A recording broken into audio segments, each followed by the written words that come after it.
The New York Jets have their 53-man roster in place, and I've got some things to say about the possible relocation of Madison Square Garden and a few other odds and ends from the world of sports as well. Oh, and we just got over the DJ Stewart game. Well, we got a whole lot to talk about, so let's talk about it right now on Wednesday Night Live with Watch 2K99.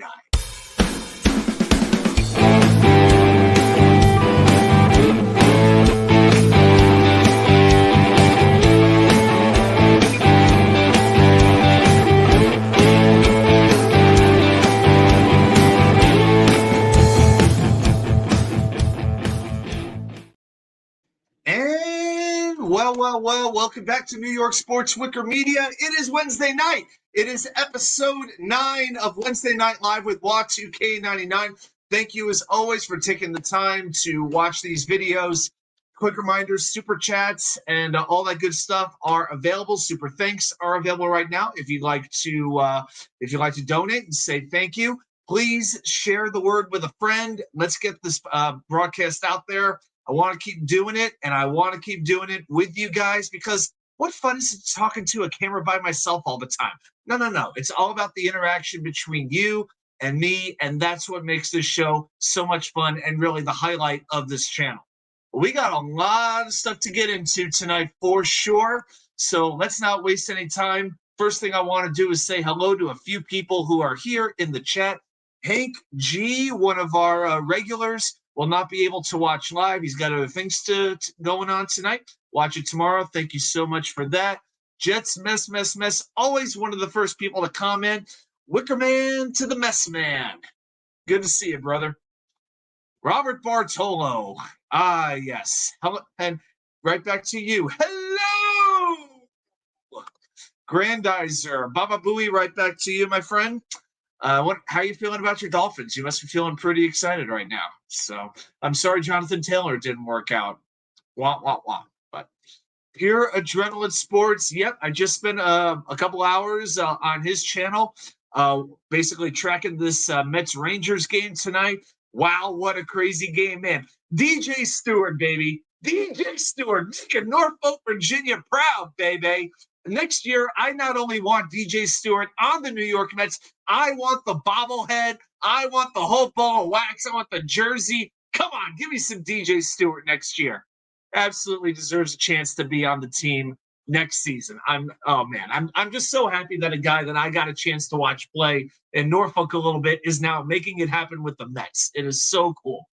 Grandizer, we're going to get to the roster. We're going to talk about cuts. We're going to talk about some of the practice squad players that the Jets acquired from other teams. We're going to go deep, and I got something very special planned for later on tonight. If you were here last week, David Garrard, who I hope is going to make it here tonight, had a very special request. He gave me a job. He gave me a task, wanted to see if I can do it. Well, David, if you're listening, I have fulfilled your request, and you're going to get what you asked for a little bit later on tonight. And yes, of course, we do have Jets trivia later at the end of the show. Grandizer, I am okay with no Jonathan. See, I see Jay Taylor as a Dolphins fan. I'm always thinking you're talking about Jason Taylor. Yeah, and apparently Green Bay was in on it too. Yeah, Green Bay was in the mix for that, which is interesting to me considering they have Aaron Jones, who I think is a fantastic running back. A.J. Dillon, who, from what I hear from reliable sources, has been involved in some rather unsavory activity. I'm not a big A.J. Dillon fan. Plus, he really hurt me in fantasy last year. It's personal. Yes, when I lower my voice like this, that means you have to pay attention to listen. You know, can't shout all the time. Learning how to raise your voice and lower it like this, it makes a difference. Yeah, I'm definitely not going to go monotone with you guys. But yeah, we got 16 people in the chat. Fantastic. Thanks everybody for stopping by. Let's keep getting that number up. All right, I want to get right into it right away. We're going to talk about a few random things in the world of sports. Then we'll get to some Jets coverage. So first thing I want to talk about with a little 3 and out is the expansion of the Atlantic Coast Conference that seems to be coming. Althea Bartlett, I have no idea who that is. Hi, Mom. Hey, family first. So very glad that she's here. She is recovering pretty well from her surgery. Those who know, Still some side effects to deal with, but things are going in the right direction. But it's not a steady uphill. You have to go through a few bumps to really get to that recovery. But things are looking better. So if you were here a few weeks ago, you know that I went off on the expansion of these conferences in college football. The Big Ten now has like 18 teams, including some teams from the Pacific Northwest. The Big Ten went to 18 teams. The Pac-12 has lost 8 schools and is on the verge of going like the dodo bird, going absolutely extinct. So it is about to get worse, possibly. Some of those Pac 12 schools that have not been taken by other conferences, particularly Cal, Stanford, and also Southern Methodist University, there is a very good possibility they are heading to the Atlantic Coast Conference. The ACC, which has been based off Carolina basketball and all those teams around there, now might be adding teams from California. Talks have been going on for about a month. A decision is expected sometime this week. I got to tell you, I just have less and less affinity for college sports as time goes on because it really is about business. It is as much about business as professional sports is. There's no innocence to it whatsoever. And as these rivalries get pushed to the side, it just goes to show you again, the almighty dollar wins, except again, it benefits the campus presidents. It benefits those schools. It doesn't even benefit the kids. And more than that, it benefits the TV networks. That's who it goes for the most. Now, I'm actually going to spend a minute or two here on the Ryder Cup. I am not the biggest golf fan, but I get very much into the Ryder Cup. I love the U.S. versus Europe, the tradition of that thing. I guess I'm a traditionalist in some ways. But the United States, Captain Zach Johnson announced his 6 captain picks for the 2023 Ryder Cup. It tees off in 1 month in Rome, Italy, beautiful city. And his picks were Sam Burns, Justin Thomas, Colin Morikawa, Ricky Fowler, Brooks Koepka, and Jordan Spieth. I thought Johnson made some very, very good picks here. Just to go through a few of them, Spieth, Morikawa, and Thomas were no-brainers for me. They all played very well at Whistling Straits in Wisconsin 2 years ago. Spieth is just super resilient. He's never out of a hole. This is going to be his 5th Ryder Cup. Morikawa 2 years ago went 3-0-1, and he's won 2 majors already. That was his first Ryder Cup. And Justin Thomas, not playing the best golf in the world, but he is the emotional leader, went 4-0-1 in 2021. So here's the thing why this is so big. The United States has not won the Ryder Cup in Europe in 30 years. 1991, I believe, was the last, 93. Pardon me, 93 was the last time, 28 years to be specific. So I want some young veterans who are used to this event, used to the stage, and know what it's going to take to go across the Atlantic Ocean and beat Europe. And a couple of the other guys, Brooks Koepka, he deserved it. He always comes through in these big events. Never lost the Sunday singles event in 3 opportunities. And I'm really glad they included the LIV players because I was worried they were automatically going to exclude all the LIV Tour golfers. Koepka, Dustin Johnson, Patrick Reed, Bryson DeChambeau, all these guys. But at least they did take Koepka. Ricky Fowler, playing in his 5th event, has 8 top 10s this year in 25 events. So he's been super consistent. Sam Burns is the one rookie Ryder Cup captain's pick. I didn't expect him. I thought it might be Lucas Glover, but Burns does putt very well. Let's see what he does. Bryson DeChambeau did not make sense. As well as he drives the ball, he can hit the ball 350 yards. He absolutely just kills the ball. But Europe, when you're the home country or the home team, you have the ability to manicure the golf course to suit your own game. And the Americans are much better at driving the ball, whereas Europe is more about the short game. And, they want very fast slow greens, things like that. So DeChambeau didn't make sense. And of course, Patrick Reed, I love him for his flair, his competitiveness, but his game is not where you want it right now. So I never expected he would have a chance. Harlan Abraham, well, howdy to you right back. Robert Bartolo, do not mention Ryder Cup 1991. As far as I know, you're not from Europe, are you now? I can't imagine why he's thinking that. That's a little inside reference that only he and I will ever know, and the rest of the world would just think it's ridiculous. All right, that's number 2. Now, I want to spend a minute on my 3rd topic here, and that is the possible relocation of the world's most famous arena, Madison Square Garden. Okay, on Monday, 2 New York City Council committees voted to grant MSG Entertainment a 5-year operating permit, which is half the length of its current 10-year operating permit, which expired last month.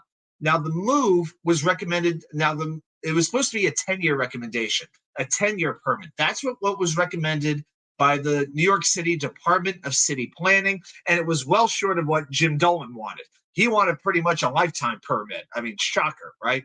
Here's the issue.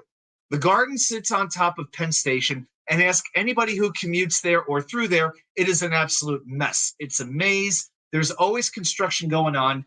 And I could tell you, as somebody who's commuted recently to Philadelphia, through Washington, Baltimore, has been to a number of train stations over the last year. Yeah, Penn Station, it's pathetic. I don't want to curse on the show, but it sucks, okay? New York City Mayor Eric Adams said he talked to Dolan about moving Madison Square Garden to accommodate the planned expansion. But we know, if you're a Knicks fan, you're a Rangers fan, if you know anything about Jim Dolan, he is one stubborn SOB. Ask Charles Oakley, ask Maggie Gray, ask the city politicians who have taken issue with Dolan wanting to use facial recognition to ban his adversaries from the arena. And Dolan, what did he do in response? He threatened to ban the sale of alcohol from MSG. My gosh. But these council people are still bitter over the old Penn Station being demolished when MSG went up there in 1968. And they prioritize transportation and that image over the Garden, and I get why. Penn Station is the most heavily used train station in the entire country, and it's an unavoidable nightmare for thousands and thousands of commuters in the metropolitan area. Who knows what's going to happen? It's going to be a mess. But I will say this: in 5 years, 5 years from now, I'm expecting a new Madison Square Garden. Yeah. So yeah, Moynihan Station is there, but the whole thing is, what are they going to do with Penn Station? They got to do something with it. So it's going to be a big deal. All right. Well, on that note, that's it for the 3 and Out. So it's time to get into a little Jets talk. So New York Jets fans, I want to hear with us. Say it with me.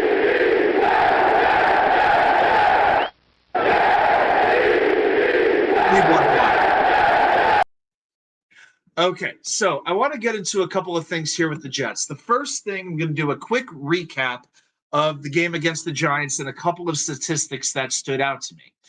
Okay, and in particular, if you're interested in my thoughts on One Jets Drive and on Hard Knocks, I did a separate video on those. So now you can check that video out if you like. Also, want to say a very special hello to the wonderful Rivka, who is one of the best analysts you will ever find out there. You can find her stuff at Jets X Factor. Good to see you. Hi, right back. I'm always happy when you drop by.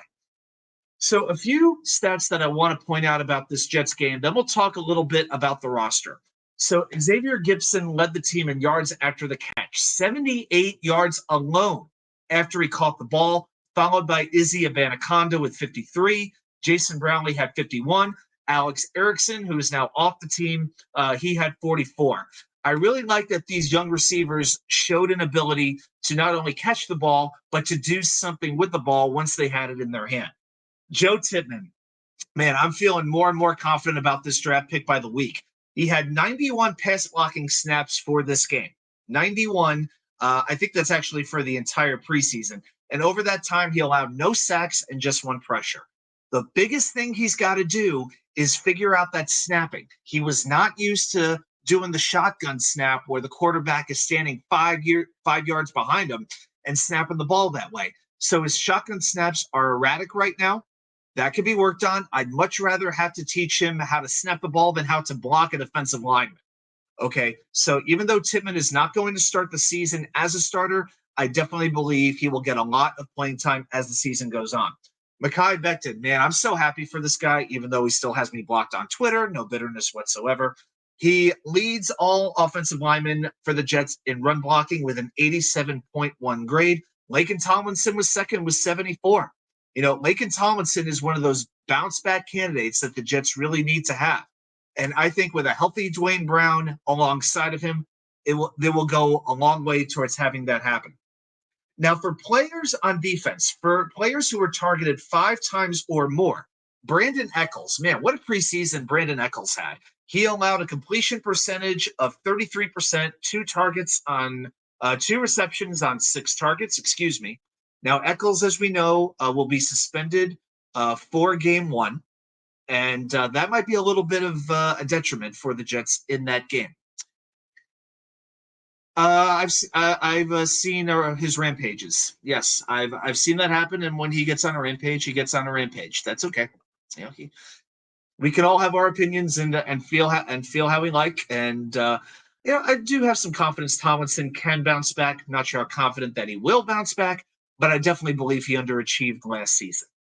So hey, I've done some rants on some players as well. No question about it. And I'm sure I'll be ranting on a few players over the course of the season. Zaire Barnes, the rookie linebacker, I want to spend a minute on him. And this is why, to me, it made so much sense to keep a fifth linebacker, to keep Chaz Surratt on this roster. So Zaire Barnes was targeted 15 times in coverage, and he allowed 15 completions for 99 yards and a touchdown. Now, he did lead the team with 22 tackles, but he also missed 7 tackles. Barnes has talent, but he is very raw, and he needs to learn to play the position. So for right now, I think it might be a situation where Barnes might be on the inactive list a whole lot at the beginning of the season. Sort of like a Max Mitchell, that kind of a player before he eventually had to become active due to injuries. But I think right now Barnes would be best served on the bench and doing a whole lot of practicing. And I got to spend one moment on Trey Dean. He led the Jets in defensive stops with 9, which means a play that constituted no yards or negative gain. So Trey Dean, even though he did make the roster, I'm super happy that he is still on the Jets, that he made the practice squad. Now, I want to talk about the roster for a few minutes and what has happened here. So the Jets this year, last year the Jets lost a lot of players, on the waiver wire after the cuts happened. They lost 7 or 8 players, including some ones that hurt. Jason Pinnock at safety sticks out first in my mind. This year they only lost a couple. They lost Tristan Colon, a backup offensive lineman who was signed away from Baltimore. Arizona claimed him, and my goodness, how bad is Arizona? Arizona made 6 waiver claims. I'll tell you what, if Arizona does not finish with the worst record in the NFL, I will be amazed. I really, really will. That's how bad their roster is. They had to pick over the leftovers of other teams to fill up about 10% of their roster. But I never felt Cologne was making the Jets, especially once the Jets signed Connor McGovern back to a cheap contract. One of the appealing factors about Cologne is that he had the ability to play center. But now you have Tippmann and you have McGovern, and it just didn't make sense to carry Cologne anymore, especially when you have Wes Schweitzer, who does the same job. They lost Claudine Chirilis to Carolina. One of you, I think about 2 months ago, asked who was an undrafted free agent that I could see making the roster, and Chirilis was the player that I picked at the time, along with Trey Dean. Chirilis, I thought, played pretty well, but he did deal with some injuries. Jets let him go. Carolina scooped him up. All the best to him going forward. The Jets really didn't make any claims. They basically kept their own players. They put 2 players on injured reserve in Carter Warren, the rookie offensive tackle, and Kenny Yeboah, one of their backup tight ends, who plays a very big role on special teams. So that means they're going to miss the first 4 games of the season. And as soon as they did that, they brought back Nick Bawden, fullback, who I always felt was going to be on this team. Aaron Rodgers loves working with a fullback. I think Bawden will have a notable role on this offense. And Thomas Morstead, the punter, came back as well. Now, seven wide receivers does surprise me. I think that's going to be temporary. My personal thought is with 7 wide receivers, one of them will go when Eccles is reinstated from his suspension. Okay, so I'm going to go over and take a look at the roster, and we'll kind of break this down at exactly what's on there. And then we're going to talk about some of the practice squad players, in particular, the ones that the Jets have picked up from other players. I want to get to know these guys a little bit. Rivka says, I'm a little confused by some of the Jets' moves on defense. They like their uber athletic linebackers and their distinctly unathletic safeties. I think Tony Adams is going to be the extent of the athleticism at safety. I guess they want safeties who can tackle. I think the tackling is more of a priority than the athleticism, which begs the question, what was Jordan Whitehead doing last year, doing all these shoulder block tackles as opposed to wrapping them up? I guess the idea with the linebackers is when you're trying to stop it, maybe the idea is the linebackers are going to cover the tight end, and maybe that's the idea. But one thing we know this defense is prone to is giving up screen passes, passes to running backs, these short gains. These little short passes to running backs and tight ends, and then they take the ball down the field. Need I point out the Detroit game that basically killed the Jets season last year? That final drive when their third tight end, who nobody had ever heard of, took a ball 60, 70 yards down the field for the game-winning touchdown. Not that I'm still bitter about it, but I still remember it.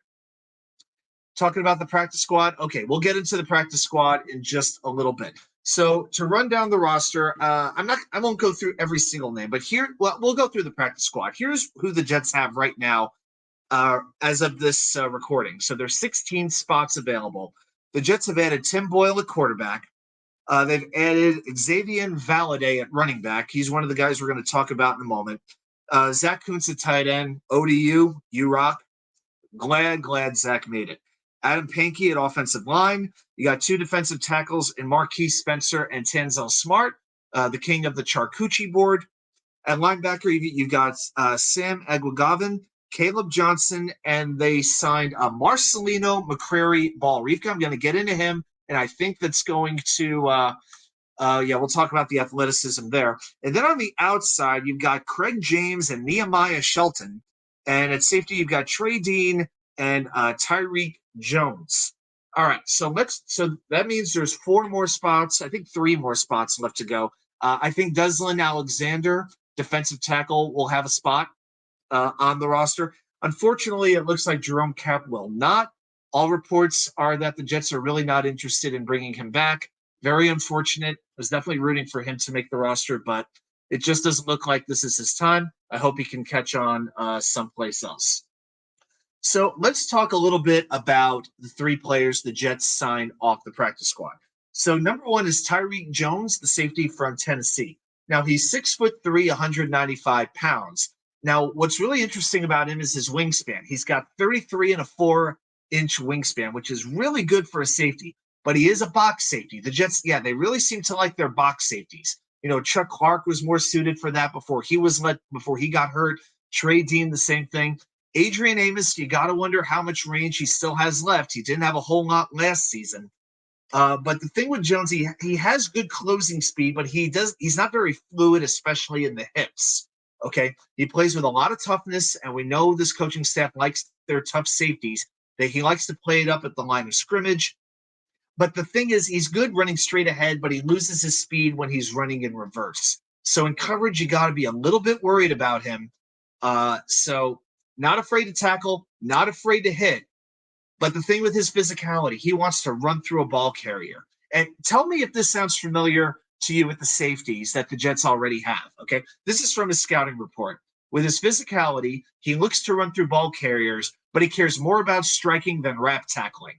Where have I heard that before? My goodness. But he can be effective in man coverage, covering tight ends.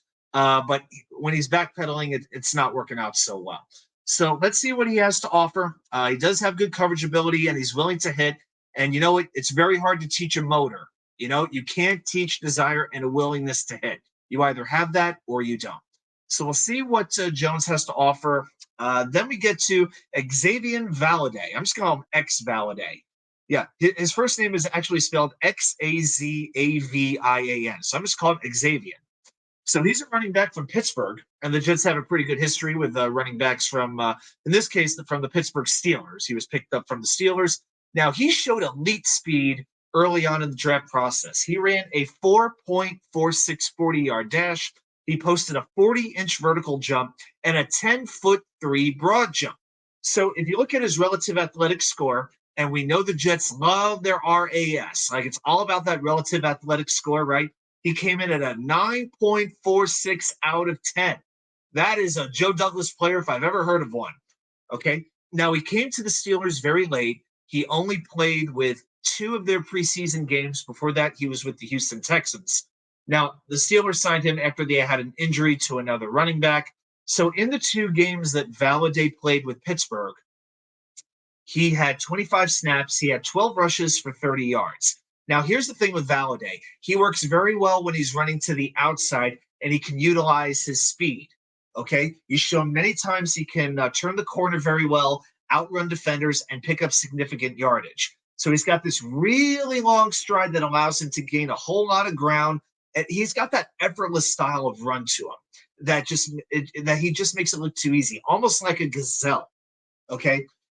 The thing, though, he has a very lean frame. He doesn't have a whole lot of muscle on him, and he likes to run the ball very upright. So that limits his ability to run with power. It's a situation where you want to get him into open space.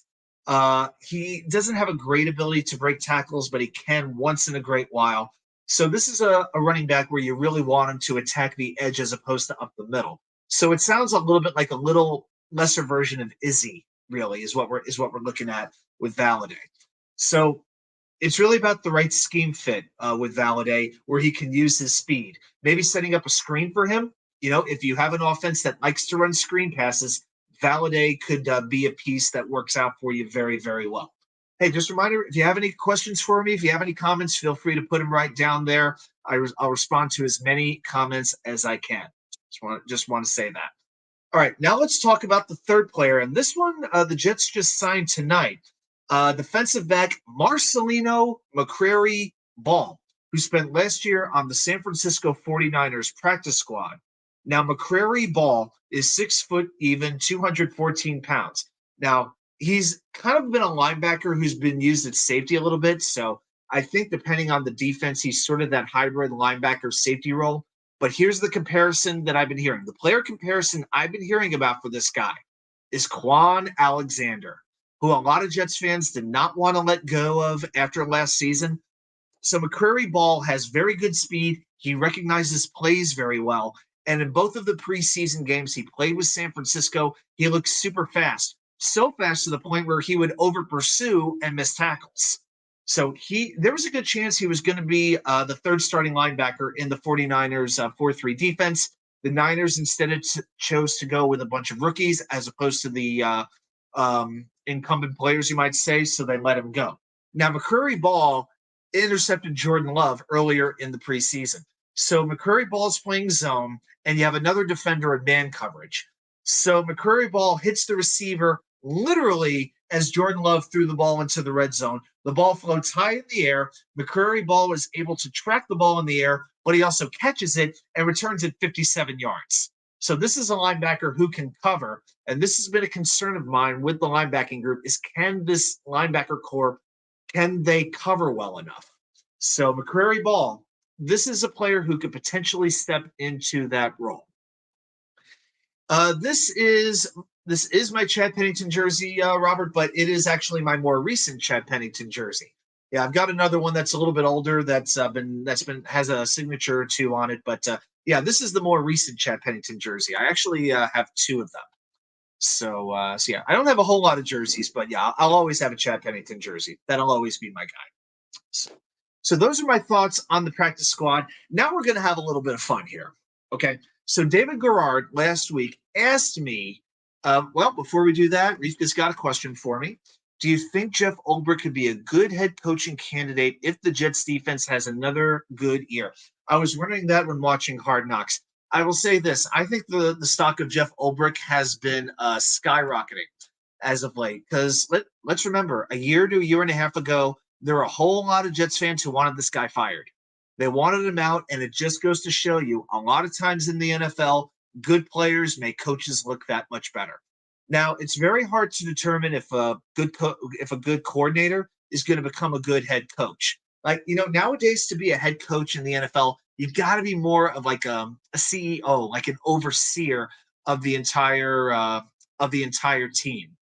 So you have to have like good administrative skills. You can't just always do like the rah yelling at them, and doing all that kind of stuff. It seems like most of the time when we see Ulbrich, he's kind of really barking at him, and he's kind of got Jeff Ulbrich's got a little bit of a bad cop feel to him, Yeah, like he's not afraid to get in the face of a player if he has to do that. Okay. So I don't know if I see him quite as a head coaching candidate. I could see a team taking a chance on him. I can't say I'm very confident that it would work out in the long term.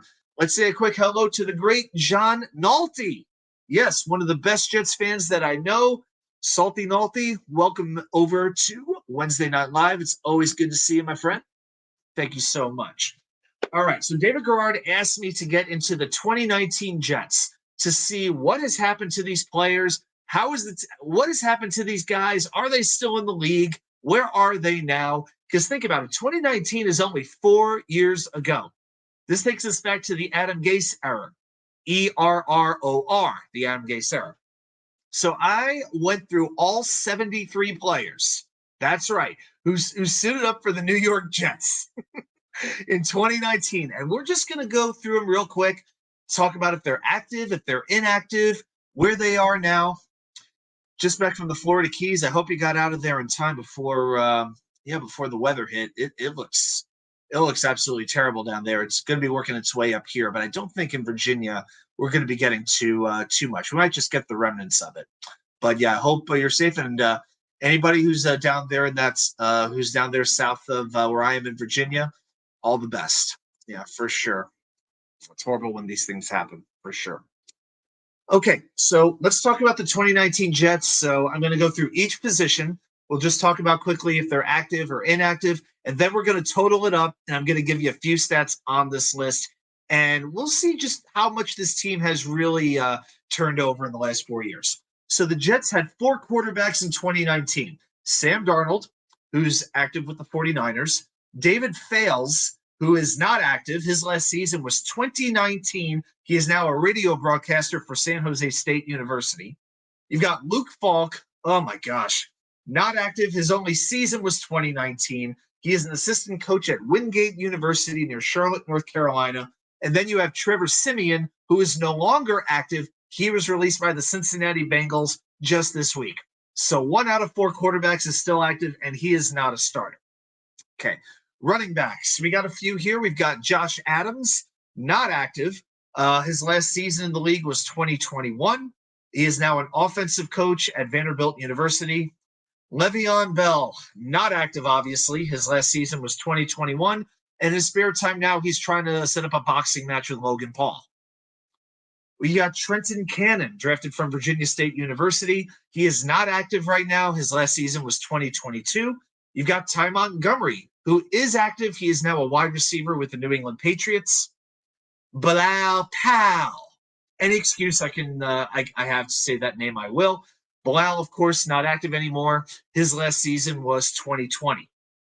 On to the wide receivers. Now you're going to really notice the pattern. Robbie, the chosen one, Anderson, no longer active, released by Miami this week. Josh Bellamy, not active. His last season was 2020. Oh, a little note on Josh Bellamy. September 10th of 2020, he was arrested and charged for participation in a scheme to file fraudulent loan applications worth over $24 million. Nice job, Josh. He was convicted and sentenced to 37 months in federal prison on December 10th, 2021. So, Josh, this is for you.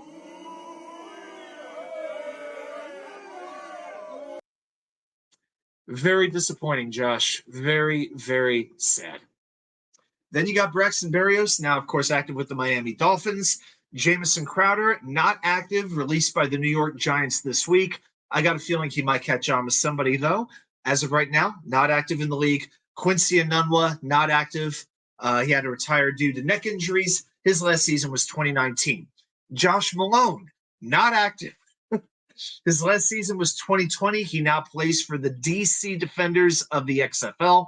Then you've got Jeff Smith, who it felt like he was going to have a lifelong contract with the Jets, for crying out loud, but not active. His last season was 2022. The Giants just waived him 3 weeks ago. But wait, there's more. Vincent Smith, not active. Last season was 2021. And then you have Demaryius Thomas, God rest his soul, not active. His last season was 2019.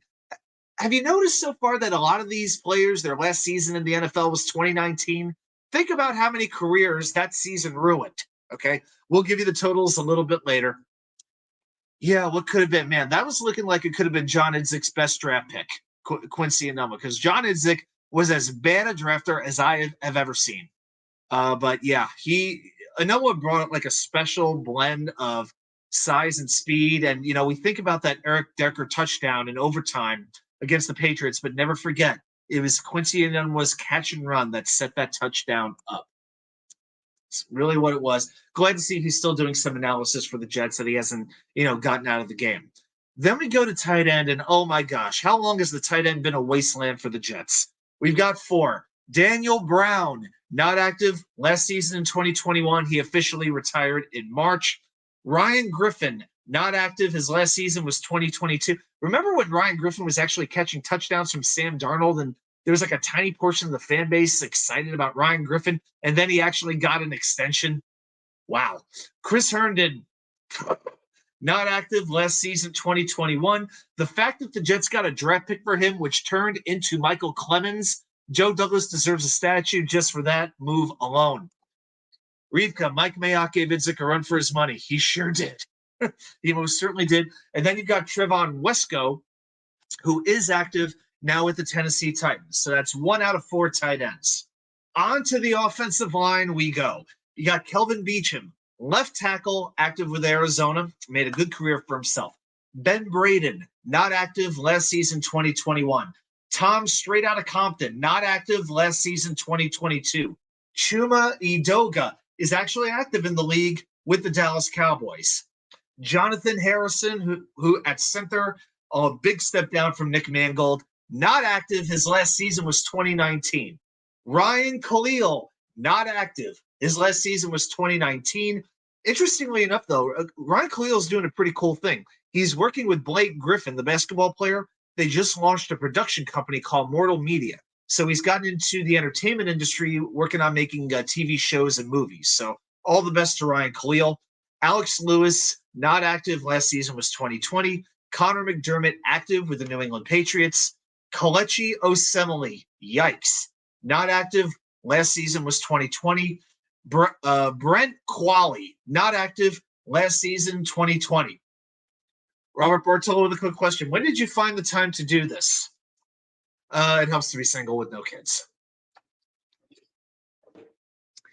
Yep. It's one of those things. Once I got started by player 3, I'm like, oh my gosh, I got to see this through to completion. Like, how bad could it really be? So that was Brent Qualley. Brandon Shell, not active. He was with the Bills. He retired 2 weeks ago. Brian Winters, not active. Last season, 2021. On to the defense. Maybe he'll get better with the defense.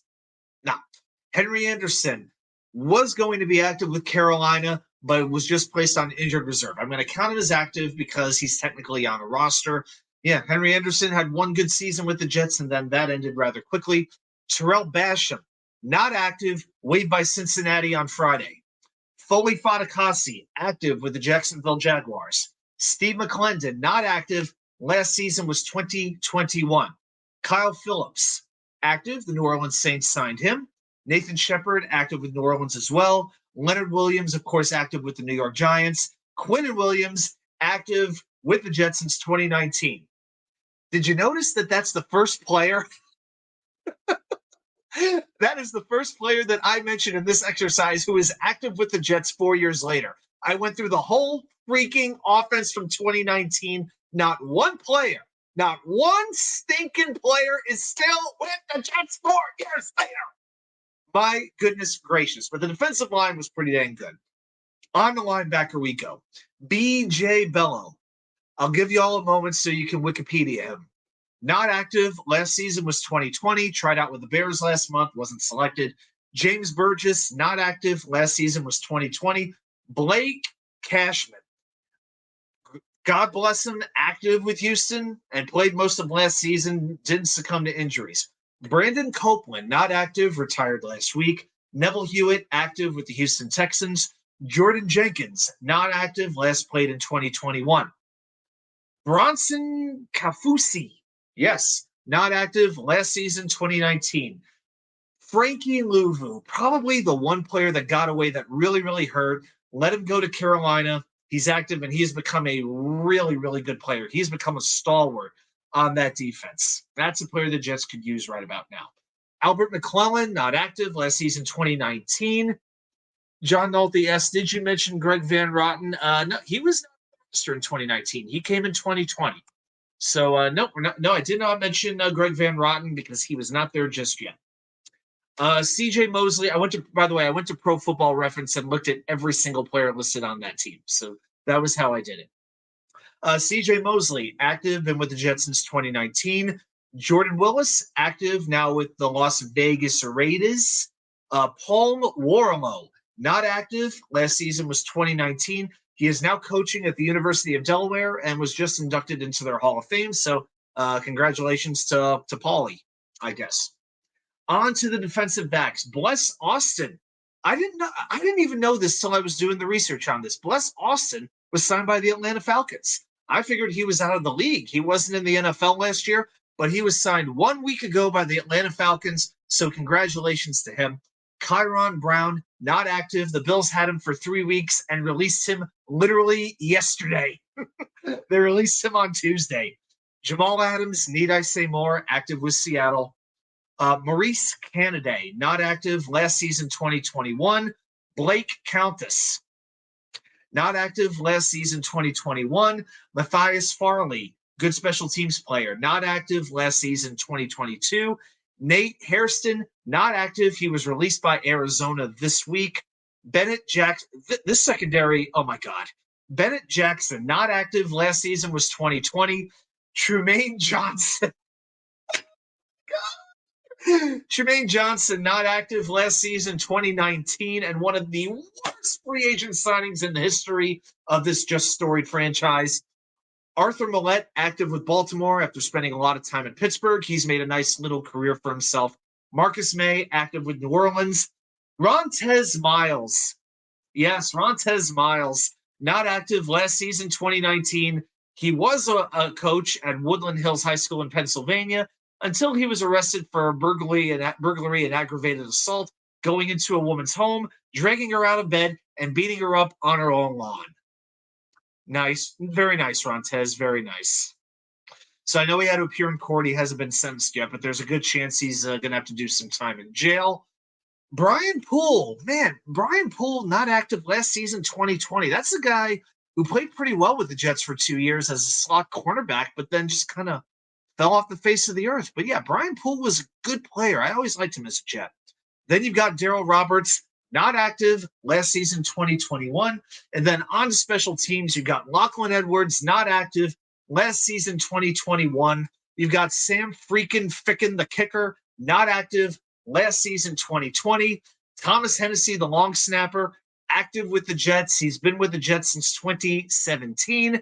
And finally, Kari Vedvik. Good Lord. You remember that first game against Buffalo where Mosley owned the game? You know, he had the pick six. Then he hurt his groin, was out for the game. Buffalo comes back to win it.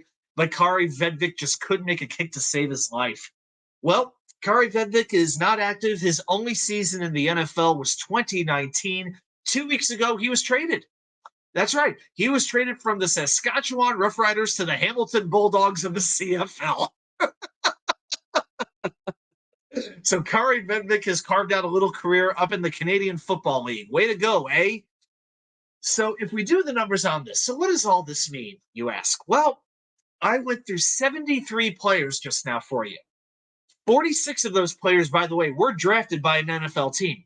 2/3 of those players were drafted. These weren't supposedly scrubs. They were drafted. 4 years later, of those 73 players, only 23 are active on an NFL roster. 23, a third of them. Whew. And of those 73 players, only 3 of them, Quinn Williams, CJ Mosley, and Thomas Hennessy, are active with the Jets. That is less than 0.5%. My goodness gracious. 50 of these guys don't have a job in the NFL, or they're on injured reserve, or they retired. And to break it down when their last season was, let's get even more granular tonight, why don't we? Okay? If you look how many of these players, their last season was 2019. 14 of them that was their last season. 11, their last season was 2020. 13, their last season was in 2021. And 12 of them, their last season was 2022. And Rika's exactly right. It means Joe Douglas did a good job replenishing this roster. He literally had nothing when he took this job over. absolutely diddly squat. And when we really think about it, I don't know how this season's going to play out. I'm used to my teams when they have big seasons upcoming. I am used to getting let down. GVH, you know what? Not only that, but throw in John Idzik as well. Hey, at least Mike Maccagnan drafted Quinnen Williams. Okay, Mike Maccagnan did do a few things okay. His drafting was terrible, but he did draft Quinnen Williams. I can't think of one good thing really. And he drafted Jamal Adams, and look what that turned into. I know he passed over Patrick Mahomes to do it, but it was still a very good player when he was with the Jets. John Idzik didn't do a thing. The best thing I could think of that John Idzik ever did was trade for Chris Ivory. That's it. I can't think of one other thing that he did well. I really, really can't. But I don't know what's going to happen this season. I really, really don't. I could see us being very happy come December and January, or we could be incredibly, incredibly upset. But I can never take away from the fact that Joe Douglas has put this franchise in a position to win, probably the best position that they have been in to win, I dare say, since 1998 or 1999. I really feel that way. You could talk about the Brett Favre year as well, when the Jets had 7 Pro Bowlers on that team and still didn't make the playoffs. You could throw that one in as well.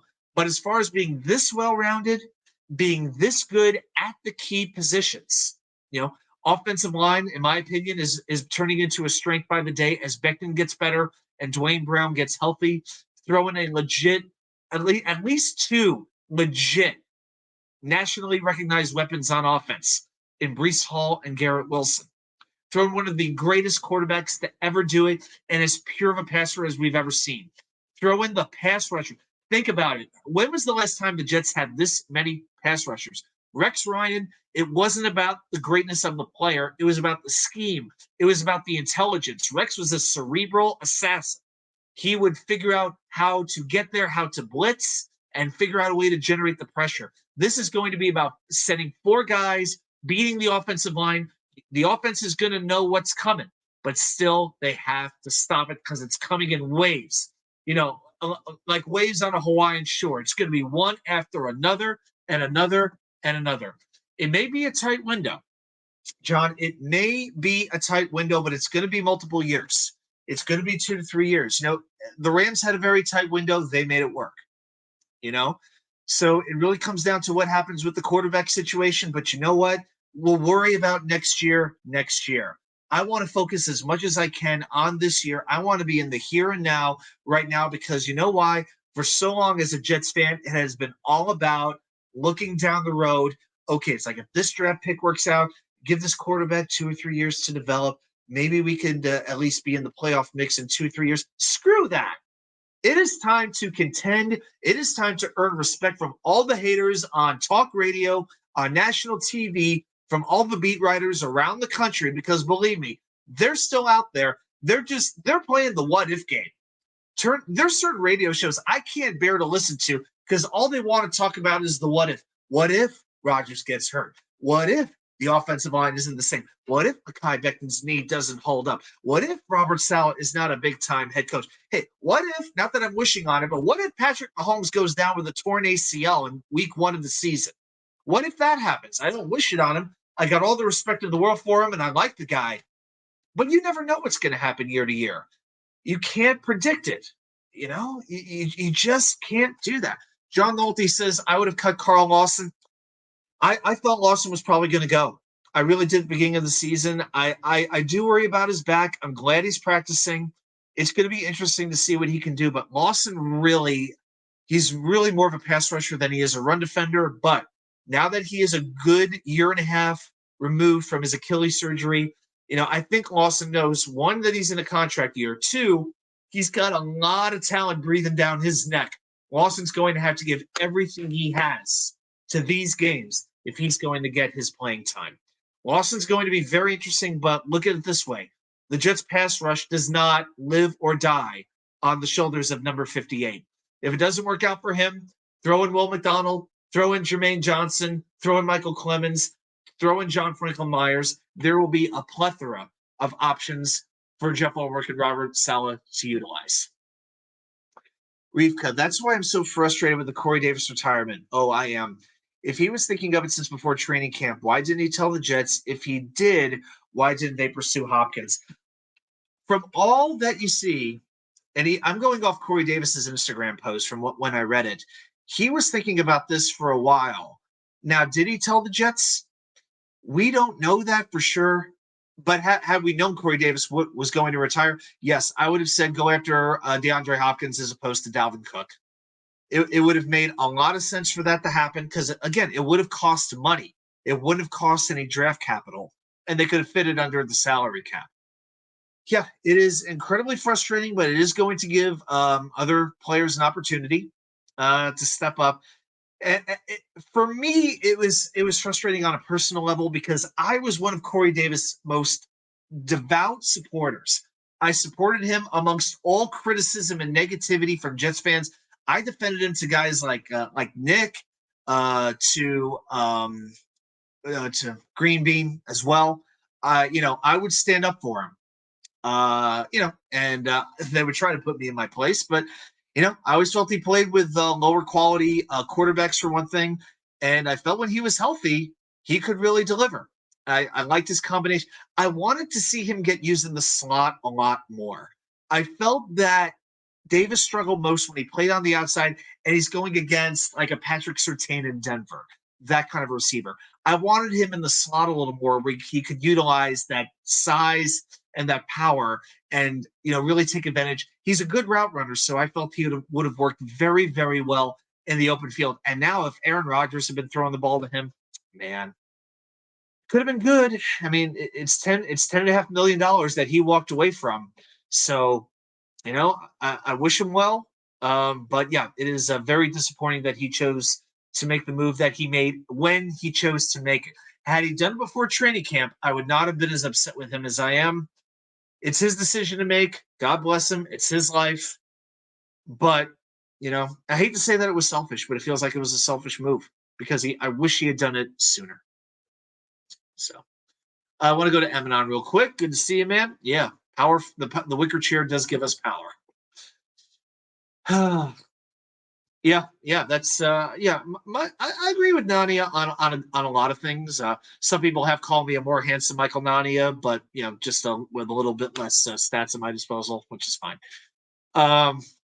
Yeah, I could have seen the breakout coming, but now that's not going to happen. And now it's going to give guys like McCole Hardeman every chance in the world to do that. And we're going to see a hell of a lot of Randall Cobb. I really think that's going to happen. Billy, I feel you, brother. I feel the exact same way that you do. Yeah. And wasn't it interesting, guys? Wasn't it interesting that you saw Robert Saleh on One Jets Drive tell the team that Corey was stepping away from the game, okay? But Hard Knocks did not even acknowledge it. Maybe the Jets requested that specifically, that they didn't want any mention of it whatsoever.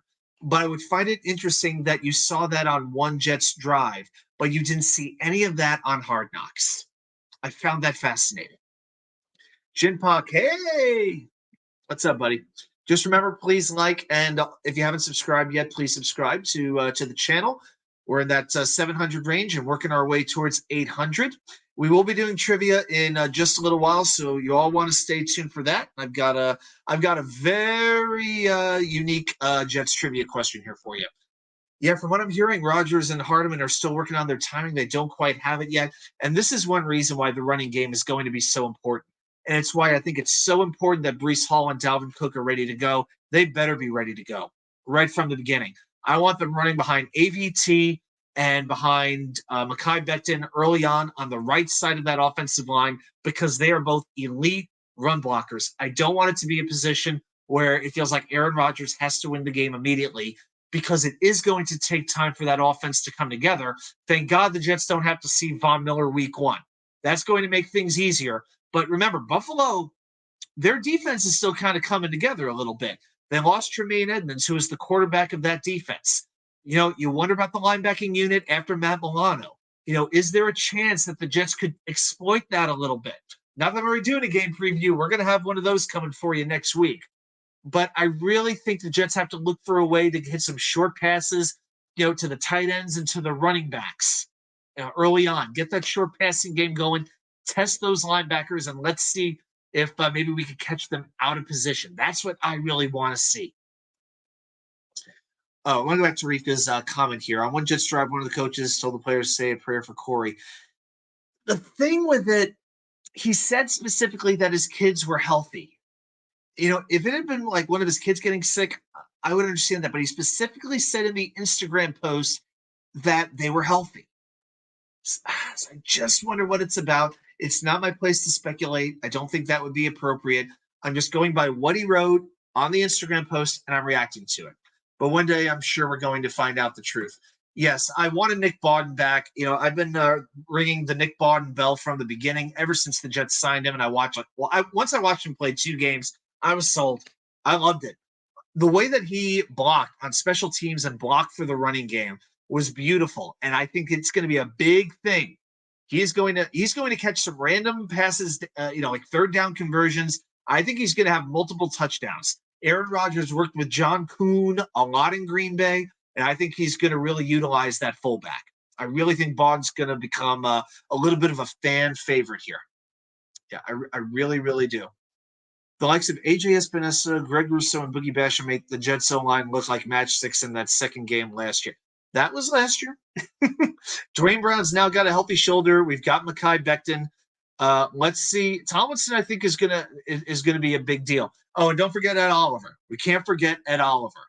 Yeah, for sure. But yes, I definitely did not need to see Von Miller in this game. I do think the Jets are going to be a little bit better at blocking when you factor in Bawden. I think you're going to see a little bit more of Jeremy Ruckert, and I really like his ability to block as well. Yeah, the chat is hopping now all of a sudden. I love it when this happens. Yep, I'm wishing Bam Knight success in Detroit. Well, it's a disappointment. It couldn't work out here, but yeah, his play in the preseason did not warrant him staying. Had some drops, had some fumbles. So yeah, I mean, I definitely root for the NC State guys in particular, but all the best to Bam. GVH, do you think any of these young wide receivers show up, or does it have to be a pickup trade? This is a big year to rely on young ones at the same time the NFL is unpredictable. I think if the passing game is not humming as well as it needs to be, the Jets will look for somebody at the trade deadline. Once the team falls out of it, maybe it'd be a Mike Evans from Tampa Bay. Maybe it's a Hollywood Brown from Arizona. I've heard rumors about Darnell Mooney from Chicago. I think the Bears are going to be a pretty decent team. I don't think they're going to be sellers. Now, here's the thing. Mooney had a terrible season last year. He took a big step down from the prior year. Granted, it was Justin Fields throwing him the football, so maybe that could be a little bit of a concern. But I think the Jets will eventually make a trade for a wide receiver, one who can start as well, because if you could use Allen Lazard as your third wide receiver, now you've really got something. But, hey, I will never count out the ability for Aaron Rodgers to elevate the play of one of his receivers. I will never, ever underestimate that. And again, you might see games where the tight ends catch more balls than the wide receivers, maybe outside of Garrett Wilson. You really might see that. So don't count out the tight ends, especially with the new offensive coordinator who loves to play the 12 formation, which Nathaniel Hackett likes to do. That was one of my biggest knocks on Mike LaFleur. Even supporting him, I could not get over the fact how poorly the tight ends were utilized. How was Ty Conklin used? Let's think about it. Third down conversion. It's 3rd and 20. Here, let me throw a little 4-yard dump pass to Ty Conklin and make him fight his way through 9 defenders and see if he can get the first down. It was absolutely terrible the way that they were utilized. They're going to be used right this year. I think this is going to be one of the best seasons for Jets tight ends that we have ever seen in our lifetime. I feel pretty confident saying that. I believe we keep Garrett as wide receiver number 1. I had him on my bubble, but hey, good for him that he got to stay. Eminon, so glad we brought back Kuntz and Dean in the feel-good story. Smart, the charcuterie board or cartouche. Didn't you love the T-shirt? The charcuterie board T-shirt. Wasn't that just stellar? Man, I love that. Yeah, I've been ringing the bell for Kuntz from the beginning. The ODU connection. I was thrilled to have him. And a lot of us, we thought Trey Dean would be drafted in the 4th or 5th round by some team, and he was probably the prized undrafted free agent. So it was great to see that when they were let go, that the Jets were able to keep them, because I would have bet that one of them at least would have been claimed by another team. Instead, the Jets lose Tristan Colon and they lose Claudine Charles. I'm a little bit bummed to lose Charles, as I said at the beginning of the show, but come on. If I have my preference, please, I'll take Kuntz and Dean over those guys. Reef's thoughts. I think Gibson has a chance to sneak on the field as a yak guy, but Brownlee won't do much yards after catch. Yeah, Brownlee, he's been a little bit inconsistent, but Gibson has shown the ability when he gets open in space, he can make something happen. That could be, I think Gibson might wind up being our primary returner. Hardman, I think, would be the leader in the clubhouse, but maybe Gibson gets an opportunity to do some returning. He's got some really, really impressive speed, and I got to tell you, I like the special teams unit. It might struggle a little bit for a couple of weeks without Kenny Yeboah. Don't underestimate Kenny Yeboah being on injured reserve for at least 4 weeks with a hamstring injury, because Yeboah played pretty much every special team snap last year for the Jets. Yeah, I think he had the most special team snaps of any Jet. He had even more than Justin Hardy had. That just shows you how valued he is in that role. Yep, Bam got snatched just like that. He sure was. Let's check a few more of your comments out.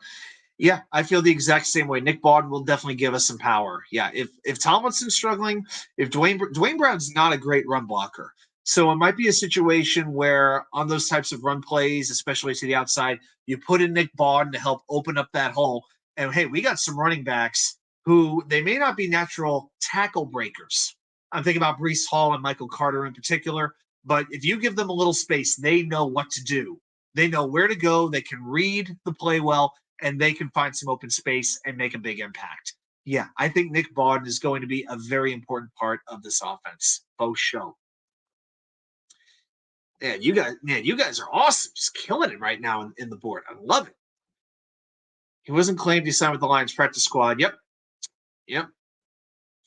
He was probably the best run blocker that the Jets had, as far as a running back goes. If we bring in Adams, it would hurt Garrett Wilson. Are you talking about Devontae Adams, Chinpak? My thing with Devontae Adams, there's a couple reasons he's not going to come here right now. Number one, the Jets can't trade a first or a second round pick in 2024 because remember, in the Aaron Rodgers trade, it's a conditional 2 that turns into a 1 based on playing time, right? So until the terms are known for that trade, the Jets cannot trade either of those picks. Plus, the Raiders have to eat well over $30 million in dead cap space if they trade Devontae Adams. It's not going to happen. Not now. After the season, I'll give you a long shot. Not during the season. Brown, Tomlinson, McGovern, Urbik, Aboye, Fant. Well, Tomlinson and McGovern played every snap, so that was definitely true. And then eventually, well, AVT would have. If we're talking about week 2, AVT was there until the. You're talking about the second Buffalo game once AVT went down. Yeah, I think Fant was pretty much useless at that point. I know, insert your own joke. Fant was a decent pass blocker the year prior. He was. Yeah, but then we were plugging in like the Mike Remmers of the world. Remember, we had LDT for a little bit last year. Laverne Duvernay Tardif. He was with the Jets for like a minute for a cup of coffee, a cup of Tim Hortons Canadian coffee. He came back for, but yeah, just didn't quite work out, unfortunately. But yeah, we think about all the random offensive linemen that the Jets had last year to cover in left tackle, right guard, and right tackle. My gosh. Mike Evans would be excellent. I'll take my chances with him. He is older, but as a complimentary second wide receiver where he doesn't have to be the lead guy anymore, I like the idea of Mike Evans. I would be interested in that. John, from what I heard, those rumors have been squashed in a couple of hours. I think San Francisco has said specifically they're not looking to trade him. Reefka, the thing about Rodgers is that he throws with timing and anticipation as much as any quarterback you've ever seen. He absolutely needs his receivers to be on the same page. Yeah, Rodgers will put it in those holes like we saw the touchdown to Garrett Wilson. He could put it in those tiny windows, the window throw-up. He could do that, but the receiver has to know. He has to get used to Rodgers. All I could say is thank God they had an offseason to plan this because remember, when Brett Favre came to the Jets, it was in the middle of the preseason. It happened during, I think the Jets were playing Cleveland, an exhibition game when the news broke, and Favre only had a couple of weeks to get acclimated. But he still did very well.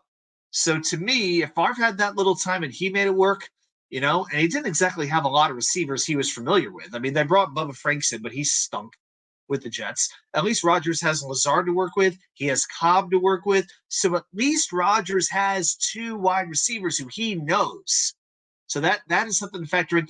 And, he's still kind of getting on the same page with Garrett Wilson. It seems to be working, but, there were those moments in Hard Knocks when, he didn't anticipate that much speed, that much quickness from number 17. And yeah, Hardeman, I think it's going to take some time to get those deep balls down. Yeah, I really, really do. And that's why I'm still emphasizing the idea of a shorter passing game earlier on to running backs, to tight ends, to Bawden, the fullback. How much would Mike Evans command? Well, I'll tell you what, I'll take a quick look here. Let's see how we're doing in the chat here. Okay, cool. All right, I'll take a quick look at the Mike Evans contract situation. I want to say he's a free agent after this season. Okay, Evans signed a 4-year, $14.6 million contract. And after this, he has a couple of void years. But I don't believe he has any.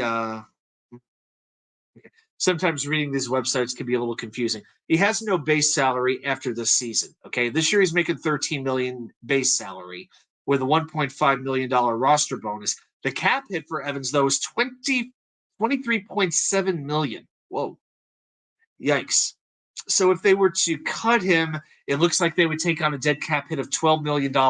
If they cut him after the 2024 season, be a 2.235 dead cap hit. So I think it would have to be a trade we'd be talking about here. That's the best I can interpret that for you. So yeah, it's a big cap hit if they just let him go.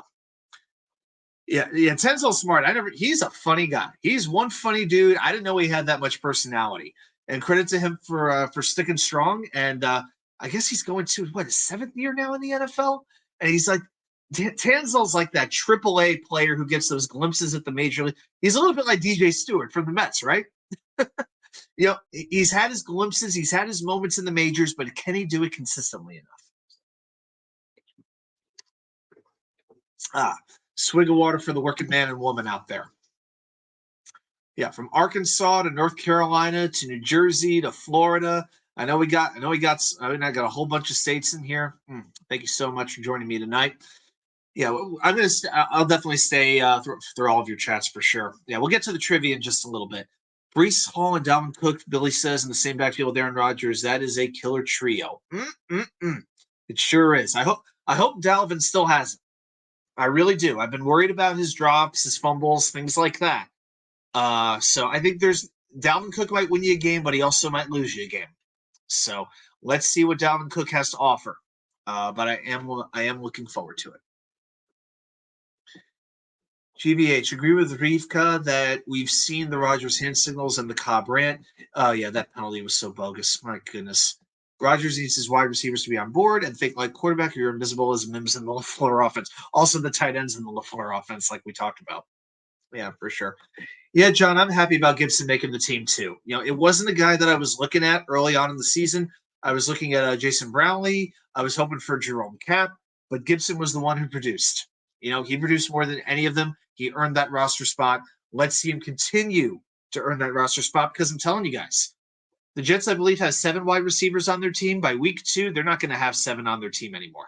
Brandon Echols is going to be coming back, and the secondary will need him. Okay, the Jets need depth at cornerback. Once you get past the top 3, once you get past what I'm going to call the 3 starters, once you get past Sauce Gardner, DJ Reed, and Michael Carter II, don't overlook MC2. He is good, really, really good. After that, it's Brandon Echols, and then you take a major step down, God bless him, to Bryce Hall. And I love Bryce Hall, but his game has slipped so much over the last year and a half, and it's been very, very disheartening for me to see that. Yeah, so Gibson's earned the spot, but I think either Gibson, Brownlee, or Gibson, Brownlee, or Charles will be gone after week 1. That's my opinion. Yeah, maybe the Jets leave one roster practice squad spot open. Maybe they leave it at 15 and try to sneak that release player on the practice squad. Just something to watch out for. I love that Charles can block. Yeah, the Jets love their blocking wide receivers. Maybe that's one reason he made the team, especially in the light of Corey Davis leaving. Yeah, most players love without trying to block. Yeah, they'll run down the field, but do they engage in contact? Yeah, as much as I love Zach Kuntz, I saw him running down the field beautifully with great speed, with great purpose, but I didn't see him make a ton of contact. One thing I didn't see, and I want to see that. If you look at the Jets' offensive lineup, a defense has no idea what they're going to do, pass or run. You know what? That may be true, Billy, but I don't mind if the other team has an idea what they're trying to do, but can you stop it? Can you stop it? Look, I'm going to go back 60 years, forgive me, but I know football's changed, but the Packers with the Lombardi sweep, they would run that play 50, 60% of the time. The defense knew what was coming, but they still couldn't stop it because it was executed so well and so flawlessly and with such precision. And Aaron Rodgers is all about precision. So if the Jets execute the way they are capable of executing, it may hardly even matter if the defense knows what's coming. That's what excites me. Watching K99 is listening to like AM Sports overnight, all feel good nostalgia. All I need is the low buzz sound. Well, you might get that at the trivia, but not that we have a jukebox here, but like there you go, Grandizer. All right, I'm gonna run through just a couple of more. Let's run through a couple more chats here. Oh my God, I got a long ways to go tonight. Heck, hey, why don't we stay on until midnight tonight? Are you guys up for it? I'll stay. I'll tell you what. Let's do the trivia right now. Let's get that out of the way. All right. Then I'll come back, and then we'll just be able to run right through the chats. I'll try to go through them kind of quickly. Just a reminder, if you want to skip the line, sorry to steal from Jake Asman, if you want to skip the line, super chats are open. If you would like to donate, I would very much appreciate it. Okay, guys, let's take a moment. Let's take a little break from the comments, and let's play some Jets trivia.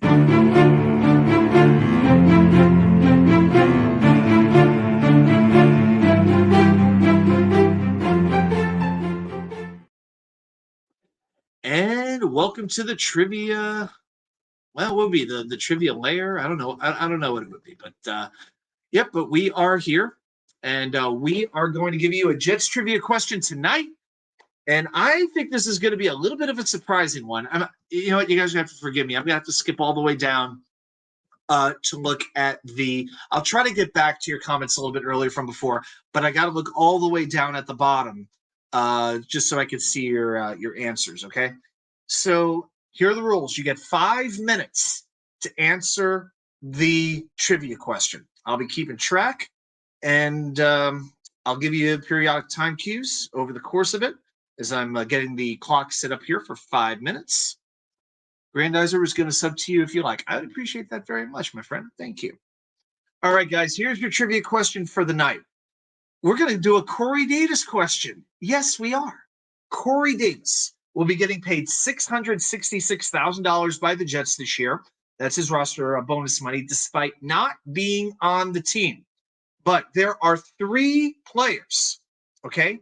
3 players that the Jets will be paying over $1 million to in dead cap money during 2023 who are no longer on the team. Okay?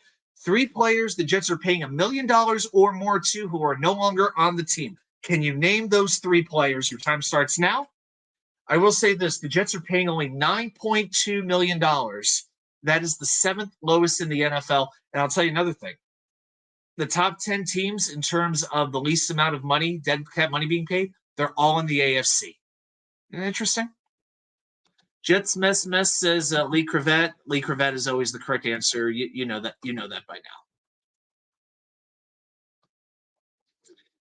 Satan's salary. John Nolte. I'm not sure I followed that one. Jets mess. Bobby Bonilla. Not quite. It would make sense. Yep. 3 players no longer on the Jets who are getting over $1 million. Dom C says Jacob Martin. Is it Jacob Martin? It is indeed Jacob Martin. Yep, very good. Yep. Jacob Martin will be making $2.3 million this year. So he is one of them. John Nolte says Tremaine Johnson and Jamison Crowder. That is not correct.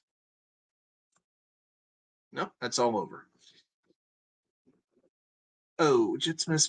Oh, what did Mess say? Yeah, Bobby Bonilla. Emanon had the same thought in mind. I love it. Dom C says Elijah Moore. Okay. Is it Elijah Moore? Dom C's on a hot streak here. 2 in a row. Elijah Moore is getting $1.9 million from the New York Jets this offseason during the season. But there is one player making more than both of those players. Billy SBC thinks he has the answer with Braxton Berrios. Is it Braxton Berrios? Is it Berrios? You guys killed it tonight. Great job. You got the question right, and it took only about 2 minutes for you to name all three players. Very, very well done. Hell of a job tonight, guys. Yep, so it was Berrios, it was Martin, and it was Moore. So there's three. And there's about another 5 or 6 players the Jets are paying under $1 million to as well. All right, I want to go back towards the top of the comments here and see if I can find where we left off. We'll start right here. Billy SBC, any update on McCole Hardman's hand? It's one of those things. No news is good news. That would be my opinion on that. But he's practicing, so I don't think there's anything really to be worried about. Yes, Jihad Ward. And yeah, it's hysterical. And the funny thing is that these Giants fans, including certain ones on the radio who I don't want to mention by name because, to be honest with you, they don't deserve the name recognition and they really don't even deserve their freaking jobs, talking about how arrogant it is of Aaron Rodgers, that he's basically punking a player out. Well, this is a player who, let's be honest, nobody had ever heard of outside of his own family up until Hard Knocks. Jihad Ward, that's going to be his whole career, is bumping Aaron Rodgers. I hope he enjoyed his 15 minutes of fame. Dom C, always good when you stop by. He's already researching the prospects, not just for the 2024 draft. I think he's probably already researching the 2034 draft. I'm not sure it's the same guy that Cobb hit, but I hope it was. Reefka, I think I picked Irv Charles to make it in my first 53-man iteration. Oh, breaking out the iteration on me because of his special teams experience in college. Looks like I was right the first time, but not since. We were very close, as I remember, with our roster prediction. This is what I'm most proud of with Reefka and I. We both predicted before the season, last season, the Jets would have 45 sacks. She didn't see my article. I didn't see her article, but we got them both exactly right. I was super proud of that. I did see that she had predicted, I think, a little more than that, but not much more. I think it was pretty close. If you could put your prediction down for what your 2023 Jets sack prediction is, I'll be curious to see what it is. I haven't made mine yet. I'm going to do a season preview show where I make season predictions. Maybe we'll do that next week. Maybe I'll do a separate video for that. Haven't decided yet. But I will definitely be making my predictions. And, of course, every week I'll be doing what am I doing? The 5 bowl predictions I'll be making 5 bowl predictions for each game. I'll be making my confidence picks for every single NFL game. And then the day right after the Jets game, we'll be on here doing the 3 key plays you may not recall that affected the outcome of the game. That's going to be our weekly routine. Of course, we're still doing Wednesday night, but watch for those videos as well. Gotta plug my stuff, Gotta do it. John, yeah, it really hurts my heart the way Bryce Hall's kind of dropped. We've got, hey, Dom, I was watching old Flight 22 videos of Joe Douglas talking about Sauce Gardner and Garrett Wilson at draft, and I was thinking that sounds like Dom C.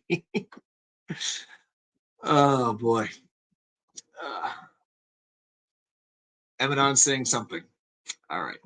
Yep, Dom C is working on his channel. Yeah, I will say this. When he starts doing his own videos, that day happens, I will be subscribing immediately. I will definitely be watching those because – yeah, most of my draft smarts, whatever draft smarts I do have, a lot of it comes from him, for sure. Let's scroll down a little bit more. Okay, I think we're pretty much caught up after the trivia happened. Let's see.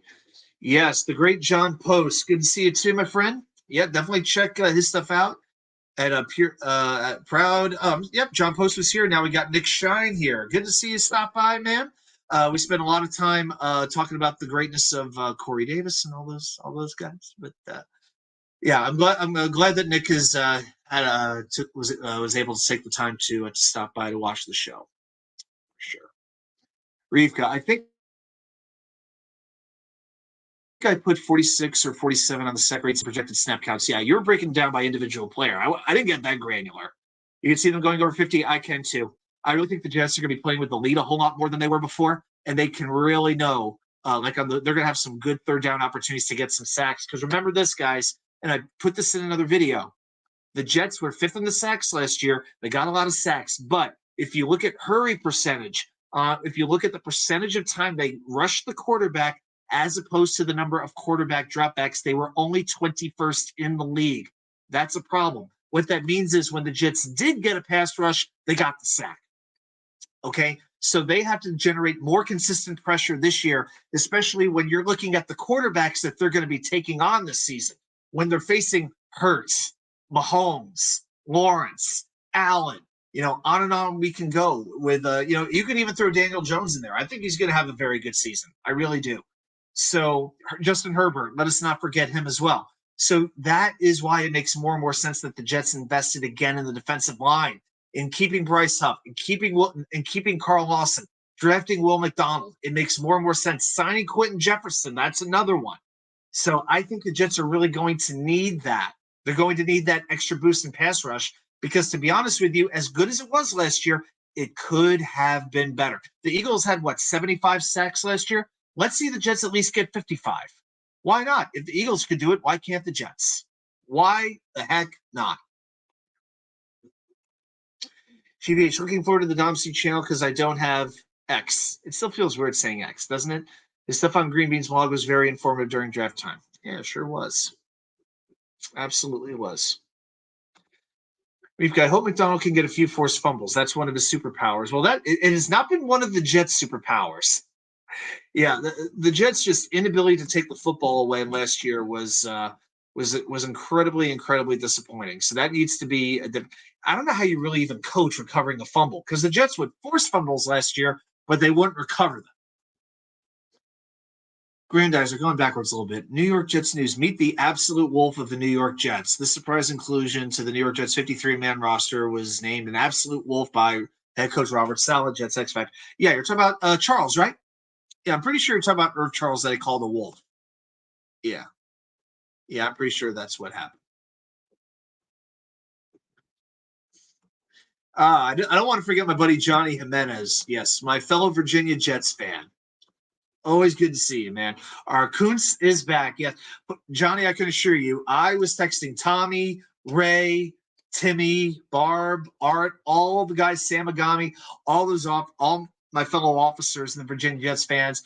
And all I said was Kuntz in all caps and about 12 exclamation points. So, but we have made a vow. We are not getting the Kuntz jerseys until he makes a 53-man roster. Kuntz has to make the roster and do something. Then I think we might talk about getting some Kuntz shirts for the entire for the Jets group. We very well may do that because, man, we want this guy to succeed so bad. We really, really do. But we're patient. We can wait. We can wait. Jim Pock, what's Kuntz's first name? Harry? No, we know what his first name is. So, we've board. Okay. Well, it looks like we're caught up. I think we're just about almost caught up on the chat.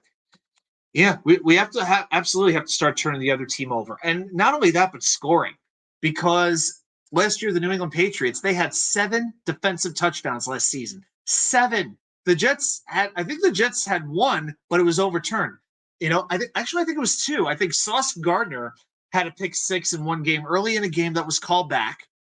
And then, of course, there was the Michael Carter interception. I think that was the New England game. I want to say it was MC2 who had the pick 6, but it was called back because of a bogus penalty on John Franklin Myers. And let's be honest, the game was never the same after that. So, yeah, the Jets did it twice, but, each time the referees took it away from them. And speaking of the referees, can I just rant on something else that I don't think is getting talked about?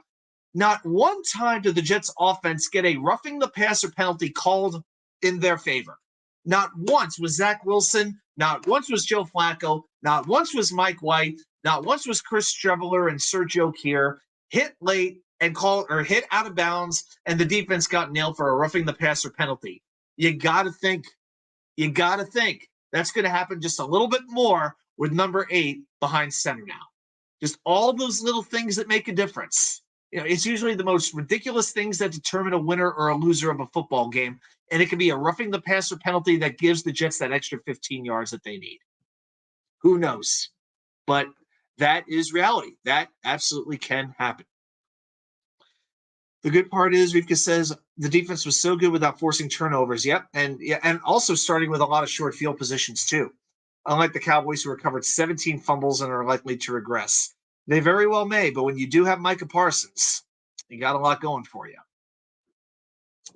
Johnny, I already did. I had to get it custom made. Wait, did you actually already splurge for the jersey? I don't know. Aaron Rodgers is, I was going to say, it's very hard for me to get a jersey of a player who's never played for the Jets. Aaron Rodgers, I think, is the one exception I've ever made in my life. But come on, a 7th-round draft pick. Customize a T-shirt, yes. I can't bear. I don't know if I could spend $150 or whatever to customize like a decent jersey for a player who's on the practice squad right now. But man, that's dedication right there. Yeah, I should look for maybe some Kuntz rookie cards. Yeah. I think I need to research some Kuntz merch. I think that'll work really well for our raffles. Jim Pock, isn't it amazing how the tide has turned with Will McDonald? Just how excited the fan base is becoming for this guy. I feel like when Will McDonald was drafted, it was a collective gasp and silence by Jet Nation. Watching the draft with my friends. I'm going to tell you. I'm going to tell you a little story, guys. I'm going to tell you a quick story. So I do a raffle every draft. We have a special prize, and what I do is I type 40 draft prospect names. Okay, and I put them all. Just put them on little slips of paper. Put them in a hat. Everybody who comes to the draft party picks a name, and whoever the first Jets draft pick is, whoever has that player's name, wins the prize. I didn't put Will McDonald's name down. I didn't. I really didn't. I did not put Will McDonald down among the top 40 draft picks that I thought the Jets might take, or the top 40 draft names. Thankfully, I had a blank slip of paper, and our friend Chip, he had the blank slip of paper, and he won like a nice framed poster, I think, of Curtis Martin. So he wound up winning the prize, but that's how off the radar Will McDonald was for me. I knew who he was. I just never thought he would be a top 15 draft pick. But now, we see the spin move. We see the speed. We see the flexibility. We see how fast he gets off the line of scrimmage, and it's just got us that much more excited. In Joe Douglas, we trust. There's a reason why we're saying it now. Yeah. The sauce one looks like it hit the ground. I think there were 2 of them. I don't remember, but I do remember it was a home game, and it was going like from your TV right to left. And he took the ball to the end zone. It was like the opponent's first drive of the game. I don't remember the exact game because it's really been forgotten about. But I really do. But I do remember early on, I didn't think it hit the ground. I really think it was because of a penalty. Our tight end situation is really solid. Yeah. And right now we only have 3 on the roster. Isn't that crazy? I mean, I was really thinking 4 tight ends. I was leaning towards 4.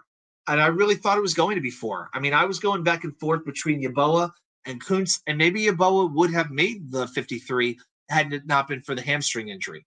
But I do expect him back to the season. Special teams will be the better for it. Kuntz, I like the idea of him having a red shirt year.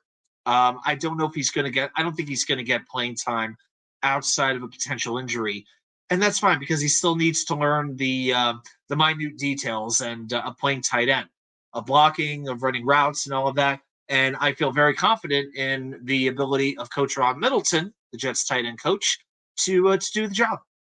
So I think Kuntz could step into the picture next year. Maybe if CJ leaves, situation like that, you can see it happening. Maybe Yeboah's gone after next season. I don't know. The Jets are bound for some positive regression in the world of turnovers. We can't be that bad again. We shouldn't be that bad again, for sure. We've got a folder of clips on my laptop of egregious non-calls that other teams committed against the Jets. That must be a very full laptop. I bet your storage is probably running out of room if you have that. Okay, quarterbacks got hit late, skill positions players got hit out of bounds consistently. I can absolutely believe it. It's so easy to complain about the referees. I know, but I feel like there is a bias. You have to earn these calls. I don't think it's right. I think they should be called equally. I don't care if you're Patrick Mahomes. I don't care if you're Desmond Ridder. It should be the same. If a hit is late, the hit is late, regardless of who the quarterback is. But yeah, that must be an extensive number of clips. My goodness, it's the only thing he really needs to do is do the turnover thing. But then again, you wonder if other teams are really going to target him as the season goes on. They start throwing away from Revis. Will they test DJ Reed? I mean, who do you want to test among those three cornerbacks? If I'm an opponent, I'm going with a whole lot of short passes. I'm going with a lot of tight ends. I'm going with a lot of screen passes. I'm doing everything I can to take DJ, Sauce, and MC2 out of the game. I mean, why would an offense not do that? It just makes all the sense in the world, and it's up to Robert Saleh and Jeff Ulbrich to be aware of that and make sure that they have as good a plan in place as they can to contain those tight ends and to contain those running backs. Because I think it's good, and those screen passes especially, it's going to be enormous. GVH says the fact that Wilson got his calls versus last year, I guess Rookie of the Year changes things too. Hey, yeah. Garrett Wilson. I thought. See, you said that. I was thinking Zach at first because you're talking about quarterbacks. Jets mess. It was slow for an hour. But yeah, once we started getting into the roster thing a little bit, man, it took off. Yeah, we got some frequent chatters. Yeah, when Rivka comes by, when Dom comes by, man, yeah, it's like y'all are challenging me to keep up with you, and I love it. I love it. Yeah, like I said, how much fun is it for me to just look into a camera and talk to myself for an hour and a half? Come on, it's so much better when you guys are engaging me. It really is. You had a LOL ODU alumni. Okay. Hey, whatever it takes. Also, Jordan Whitehead needs to learn how to catch balls that are thrown right at him. He needs to learn to tackle better too. Yeah, hopefully Whitehead has a little bit of a better season. Here's the thing, though, with the safety group. Quick swag here. All the Jets really need is average safety play. They just need them to not miss big tackles and make horrible plays, that allows the offense to, have like these long plays because, the defensive line is going to create such havoc. It is going to make the jobs of the linebackers and the secondary that much easier. And I'm really interested to see what Tony Adams is going to be. I mean, the reviews for this guy are just unbelievable. It's like a big movie premiere. It's like freaking Oppenheimer or something like that, or or whatever, where there's just so much anticipation. The reviews have been amazing. The little glimpses we've seen have been fascinating. But what's going to happen when it's time for the movie to actually come to the silver screen, when it's time for it to premiere? What's Tony Adams going to be like during the games? I like the little bits I've seen, but let's see what he does during a whole game. What does Adrian Amos have left? Because let's be honest, the two backup safeties, I don't really want to see them on the field all that much. I'm worried about Amos slowing down, and Ashton Davis, good as he can be on special teams, it's not a reliable safety. Whitehead and Adams are going to have to really shoulder that load. And remember this too, the Jets don't really rotate their safeties. Joyner and Whitehead played just about every snap last year. They'll rotate the defensive line, but they don't rotate the secondary. Okay, so it's really up to Whitehead and Adams to do an amazing job. He's flying under the radar, but watch out. Robbie Sabo. Okay, I'm getting a little inside glimpse here behind the curtain of Jets X Factor. Robbie Sabo asked me before the Jets picked for some edge rusher names since he suspected that might be the position the Jets would target. I did not include McDonald. Gosh dang. Did you include like Felix, the guy that went to Cincinnati, like Felix Anuda or Akumide or something like that? That was like I know he went to Kansas City. That's the kind of player I was thinking about was on the same level as Will McDonald, was like a mid-round draft pick. But yeah, that is pretty amazing. I mean, McDonald came up in a couple of mock drafts that a couple of us content providers did, but he wouldn't come up until maybe the second round. Like we would do 2-3 rounds really, and he wouldn't come up until the second round. I remember I was talking with Gunny with New York Situation Report, and I think my pick, I want to say my pick was that Felix guy who's with Kansas City, and he had mentioned, what about Will McDonald? And so I went back and looked at him. That was like the first time I really heard somebody mention his name, where I didn't just pass over it in an article or something like that. But yeah, that was about the extent that we talked about him. It was pretty fascinating. And now he's a Jet. and a player that we are very, very excited about. Let's go. Let's go down a little. Let's go down a little bit more. Dom giving us his progress report. Channel is all set. Has not created videos because he's doing a lot of scouting research. Okay. Yep, Yeboah is on injured reserve, so he's out for 4 weeks, but he's not out for the season, so he can still come back. Yes, it was the game against New England. Yeah, the Sauce Gardner one. Yeah, it looked like it was a forced fumble, but they called it a complete pass. Yep. I remember. Yeah, CJ is more of like a Bart Scott type of a player. If I could use a comparison, more of a cheerleader, more of a he's really a leader who has some good experience with good teams. His level of play is not the best in my mind. But CJ did catch some passes last year once they decided to start utilizing him, which I felt was a good idea. But yeah, not a good blocker. No, that's where I think guys like Ruckert and Bawden are going to really, really help. Yeah. Put it this way, CJ's blocking should only be the biggest issue that the offense had last year. Justin Fields doesn't get those calls either. Yeah, he is a rookie. I mean, I guess I don't know if Trevor Lawrence really gets them all that much, but the reason teams keep testing Sauce is he often lets wide receivers get behind him, so quarterbacks think they have an open shot. That he catches up to his freakish catch-up speed and underthrown deep balls. And don't forget his wingspan. He's got those big, long arms that helps to swat those balls away too. Hey, whatever works, it works. But he's doing a good job at looking back now, because you always got to remember to look back for the ball. If Adams can just be average, just defense will cook you if their linebackers can't cover. I'll be interested to see what Sherwood does. He's very good at tackling. He winds up around the ball, but he does tend to give up completions, but then he makes the tackle. That might take Adibor in the second. Whenever I watch film, I randomly clip any play where White look like a total idiot. Well, put it this way: if the non-calls against the Jets didn't fill up your hard drive, the bad Whitehead calls will fill up your hard drive. All right, guys, it's 11:37. Got about an hour and 38 minutes. We got over. I think we got to about 20 at one time in the chat, which is great. Step in the right direction. Let's get up to 25. Let's get it up to 30. So, want to take a moment to say thank you to everybody who took the time to hang with us tonight. But yeah, we're gonna shut it down for the evening.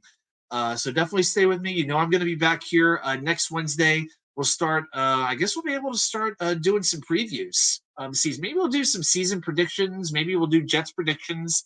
But we'll definitely come up with some exciting content for you.